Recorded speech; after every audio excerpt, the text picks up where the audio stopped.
Sono Claudia Munaro e lavoro all'ufficio scolastico, sono responsabile all'ufficio interventi educativi per la disabilità e i disturbi specifici di apprendimento. Sono anche coordinatrice dello sportello autismo, che è un servizio ufficializzato nel 2009,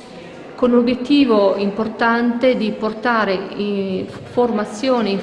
in tutte le scuole del territorio vicentino che accolgono gli alunni con disturbi dello spettro autistico. Cerchiamo di parlare e di far conoscere i bisogni e le risposte adeguate per questi alunni a tutto il personale scolastico e ai loro compagni, perché i compagni sono una risorsa fondamentale e importante perché loro possano acquisire delle abilità sociali, relazionali e autonomie importanti per il loro progetto di vita.